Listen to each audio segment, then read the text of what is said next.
are your main concerns in regard to peacekeeping? Well, I think the old ways of peacekeeping through militarism and war and violence are not solving our problems. I think they're creating problems. I think we only have to look at the tragedy of what is happening in the Balkans now to see that the airstrikes by NATO and the tragedy of what happened to the Kosovan Albanian people as well. These are really very deep problems which can only be solved through dialogue and negotiation. The old ways are no longer working for us. We need new ways of solving these problems. So you think that even in case of a dictatorship or military regimes, there's only a way to negotiate and to use diplomatic means, and that war as an instrument to make politics is not valid anymore? I think really war has had its day, and we as a human family have got to look at ways of non-violence, dialogue, negotiation. Now we have already begun to look at how we can non-violently solve these problems, but we have a long way to go to find real effective means of solving abuses of human rights and political, social and injustices. But we really have to begin seriously to look at non-violence as the way to solve these problems. How can we achieve peace? What are the main instruments and tools? How can we make sure that the young people and that society will live in peace? Well, I think we need to have a recognition of the roots of what causes violent conflict. We will always have conflict, and that can be very healthy because we're not going to agree on everything. But what we shouldn't have is violence or war in ways of solving this conflict. So we start by looking at the root causes of the ethnic, political conflicts that we have, beginning to work for social, political, economic justice, because people are not violent and don't have armed struggles just for the joy of it. They do it because they have very deep grievances. We have got to create justice, real democratic politics. We've got to, above all, say that we can solve these problems without killing each other. We can recognise our human dignity, our human rights, without using violence. So you say the best way to keep peace is to remove the causes of conflict. But are there additional ways? For instance, can we teach peace like we teach mathematics? And should we do so? Yes, I think we have to do that. We teach our children English and we teach them maths and we expect them to be good at that. But in our whole educational systems, we don't teach our children the art of human communication, how to solve their problems without violence, and we don't give them a strong enough sense of the value and respect for life, for each other, respect for differences, respect for the environment. These are things that we can teach, but we haven't. But we must quickly begin to teach these things in our schools, in our homes, in our universities, and in our countries. Create a culture of active non-violence and peace. We are now at the end of a century and beginning of a new millennium. What is your vision for the 21st century? I'm very hopeful for the future. I believe that we have a wonderful world. I believe people are capable of tremendous goodness. We're also capable of terrible evil. When we are afraid and frightened, we can do awful things to each other. So we really need to learn how to cope with our personal fear and our collective fear, and to solve our problems without violence. But my hope for the future is that we can build non-killing societies, that we can take the money out of militarism and weaponry, and we can put those money and resources into the communities to enable people where they are to have both financial, political power and to deal with the problems that they have in their communities. And more especially, to also look at the children of the world.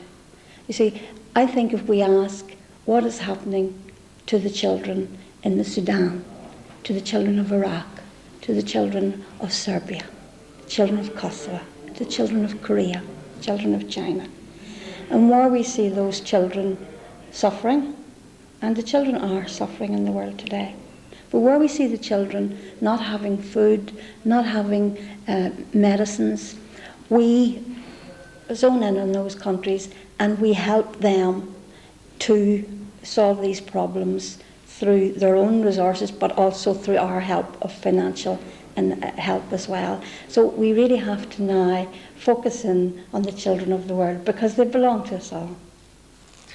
Was there a specific experience in your life which made you to become a peace activist? Well, I was always involved in my community, working in a voluntary capacity in my own immediate community. But in August 1976, 3 of my younger sister's children were all killed in a clash between the Irish Republican Army and the British Army. And a young Irish Republican Army active soldier was also killed. So inside a few hours, 4 young lives were all taken. Andrew was only 6 weeks old, and John was 2.5. Joanne was 8. They were all killed. And out of that, we started a small peace movement to say that, yes, we have problems, but we have to solve them non-violently.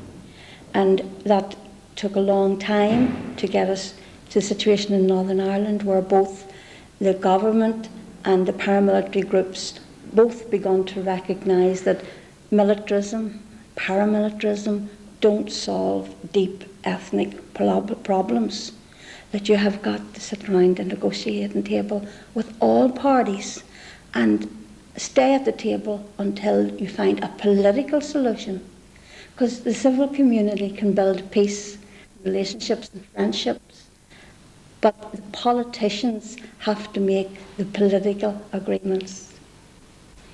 Particularly in the United States, we still have death penalty, so also in a lot of other countries. How do you solve for yourself the dilemma of justice and forgiveness? Would you like to see the death penalty executed on the people which killed your nieces and nephews, or how do you solve this dilemma? No, I don't agree with the death penalty. I believe that we have no right to take another human life. You see, I believe that we are given life as a gift, a beautiful gift from God. It's a wonderful gift, the gift of life. And as we are given this gift of life, our world, not a punitive world. I don't want to see a world where everybody's punished and we mete out punishment to each other. I want to see a world where mercy and compassion. And that's why I would love to appeal to the Turkish government for, with regard to the Kurdish leader, because I would like to ask them, please don't carry out the death penalty, because in the Islamic faith we have a great, Allah of mercy, Allah compassion. There's a great tradition there in the Islamic faith of forgiveness, compassion and mercy. And I would like to say instead that the Turkish government would start negotiate talks with representatives of the Kurdish people and their leader to do something to help solve the problem of the Kurdish people, so that there'll be an example to the world that even these very, very deep problems we have that they can be approached through dialogue and negotiation. But do you say that justice does not have to execute it in any way? That we could have a society without jails, without punishment? Is that what you say? Well, I think that when people are very deeply hurt, that the process of forgiveness is a slow process. It doesn't happen quickly. And people need themselves to forgive for the sake of their own mental health. And really, the victims of great injustice, we need to acknowledge that they have been hurt. We need to support them, and we need to find ways in which, when they ask for justice, that there will be a sense of acknowledgement of their hurt, and that justice can take place, but not taking of a human life and not revenge. I think we have to distinguish between justice, the acknowledgement that something has been done, the acknowledge someone is responsible for doing that, but we have to be very careful we don't go into revenge and punishment, and that we call on the politics of non-violence, which are mercy and compassion, to those who have also done wrong in our societies. If we transfer this question now from the individual to the political level, what would you recommend to do with Milosevic, for instance? Should he stay in power? Should he be called to a court? Or how would you see this situation? Well, I think it's very important that we give recognition within situations that people in those communities, the Serbian people, that they themselves are responsible for creating a just society, for building democracy, for choosing their leadership. We need to help and empower people on the ground who are working for democracy, for human rights, for justice within their societies. And then they as people themselves must say what kind of leaders they want, choose who they want, and what's going to happen in the future. I think for us as outsiders to stand and to say this is what must happen here, here, here, we must be very, very careful about that and allow from the people themselves what they want to happen and listen to each other.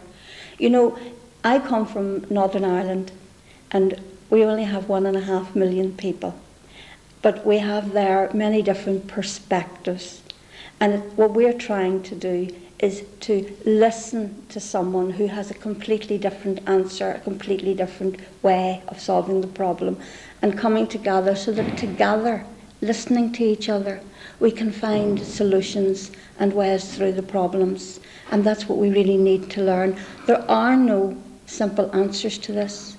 It is not a matter of us kind of demonising perhaps one group or one person and saying they're all the problem, we get rid of them and everything's going to be well. I think we ourselves have to look into our own hearts, see where we're responsible, where we can change, how we can listen to others, and how together the problem can be solved. I'm thinking very much now of my visit to Iraq.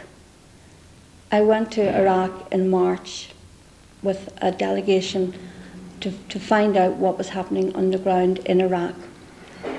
What I found in Iraq was very saddening to me, because what we discovered there is that as a direct result not only of the economic sanctions and the Gulf War bombing, which took out a lot of the infrastructure, because of those two policies combined, the effect is on the ground, little children are dying of malnutrition and diseases, and a whole Iraqi people are slowly being destroyed. Over 500,000 Iraqi children have died as a direct result of these policies by the UN and the USA. Now, we have got to say that this is wrong. And people maybe are zoning in and saying, Saddam Hussein, he's the problem. we've got to look at the children in these countries and what's happening on the ground, and where the policies are causing little children to suffer, we have to change those policies. So that's why we're working very hard to get lifted the sanctions that are currently being imposed against Iraq. And that's not only Iraq, sanctions are happening in other countries. North Korea, people in North Korea are hungry, and sanctions are being put on, and children are suffering. So we have to have often a more deeper insight as to what the problems are and what the solutions may be. Last question, what is the source for your inspiration, and how do you keep peace in your heart yourself?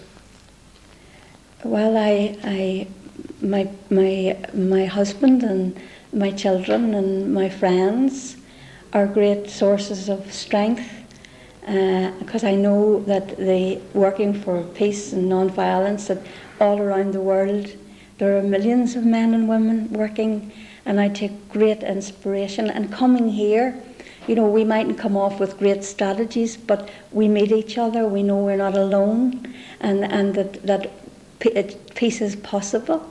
So I take strength from other people. My prayer life is important to me, my quiet times, my meditation. I think it's important that we try to combine both the spirit and the sciences. I think what we've tragically done, you know, for such a long time now, science has gone on its own path, and the spirituality has gone its way. The great religions of the world, they've gone on different paths. I think we need to marry the two. We need to bring to the science the spirit of love, compassion, forgiveness, all those things. We need to marry these two, because you take it, I mean, who is responsible for the fact that Europe and America are now selling 72% of the world's arms out into the third world countries, the developing countries? People who are starving, but they're selling them arms. Now, who is responsible for that? Well, you see, if we don't individually begin to take responsibility for what we do, whether it enhances life and the universe or whether it destroys life. So unless we get our scientists who help make nuclear bombs take responsibility for what they are doing, people who work in armaments factories, 1 in 4 in America is in the military-industrial complex making arms, unless they begin to say, hey, I'm making a gun or a landmine that's going to blow up a kid in Kosovo. This isn't right. I'm not going to do this. Unless we begin to get people to take personal responsibility themselves for changing the world, things won't change. So we need to begin to get rid of the militarism. I would love to see, I don't want to see Europe going into a fortress Europe with all these weapons. And to me it was a great tragedy that we've allowed NATO, like a train out of control, to begin to be leading the world. That is terrible. We need to say no to NATO, yes to strengthening UN and looking at methods of solving our problems through non-violent ways, yes to strengthening OSCE and the work they did on the ground and doing dialogue.